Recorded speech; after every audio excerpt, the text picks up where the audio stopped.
अब उसके मन में इतने सारे सवाल आ रहे हैं कि आखिर ये नन्हा सा बीज बड़ा होकर कैसा आकार लेने वाला है।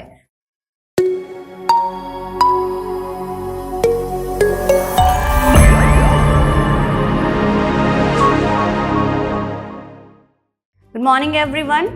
आज हम सब क्लास 2 हिंदी बुक से चैप्टर 14 पढ़ने जा रहे हैं और इस चैप्टर का शीर्षक है बीज। इस चैप्टर में दीपा बलसावार ने हमें एक लड़के की गतिविधि को दर्शाया है कि यहाँ पर एक छोटा सा बच्चा है, उसे बीज मिला है और वो उस बीज को लेकर गमले में डालने जा रहा है। मुझे एक बीज मिला, मैंने उसको गमले में डाला, मैंने उसे पानी दिया और बहुत सारी धूप।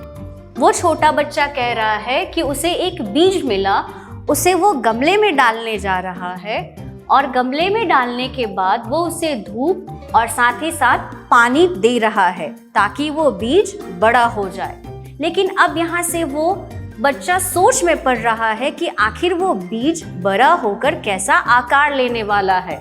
वो कहता है, क्या यह पेड़ है, क्या यह झाड़ी है, क्या इसमें फूल होंगे, क्या इसमें फल होंगे, क्या यह लंबा ऊंचा होगा, क्या यह छोटा ही रहेगा।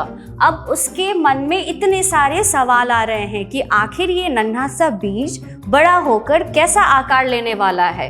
पेड़, झाड़ी, फूल, फल या फिर एक लंबा सिर्फ वृक्ष, मुझे नहीं पता, कोई फर्क नहीं पड़ता।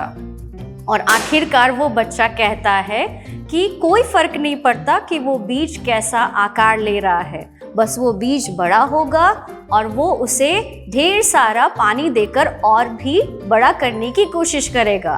क्योंकि इस कविता के तहत दीपा बलसावार हमें समझाने की कोशिश कर रहे हैं कि प्रकृति की हर एक चीज़ को प्रकृति स्वयं अपनाती है, ना कि उसे नकारती है।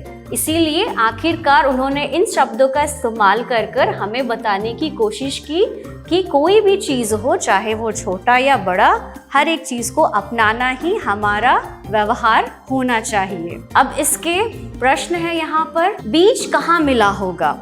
तो बीज हो सकता है कि बच्चे को रसोई घर में मिला हो या बाहर कहीं भी किसी गमले के पास या फिर खेत में गिरा हुआ उसे मिला हो। पेड़ और झाड़ी में कोई फर्क होता है क्या? तो यस, पेड़ और झाड़ी दोनों में फर्क होता है। पेड़ काफ़ी मजबूत होते हैं, उसके तने काफ़ी मजबूत होते हैं, लेकिन झाड़ी के तने मजबूत नहीं होते। पेड़ लंबे होते हैं लेकिन झाड़ी छोटा होता है। कहानी में क्यों कहा गया है कि कोई फर्क नहीं पड़ता? कहानी में ये शब्द और ये वाक्य को इस्तेमाल में इसलिए लिया गया है क्योंकि वो वृक्ष या फिर फूल या फल जैसा भी रूप ले, प्रकृति उसे अपनाएगी। इसीलिए इन वाक्यों का इस्तेमाल किया गया कि उससे कोई भी फर्क नहीं पड़ता। क्या आपने कभी बीज बोया है या किसी और को बीज बोते देखा है? अब इस प्रश्न का जवाब आप स्वयं देंगे। नेक्स्ट है, बीज बोने के लिए हमें यहाँ पर गमला, पानी और सूरज की रोशनी की आवश्यकता पड़ती है। बीज में फल भी लग सकते हैं और फूल भी। तो आज के लिए इतना ही, धन्यवाद।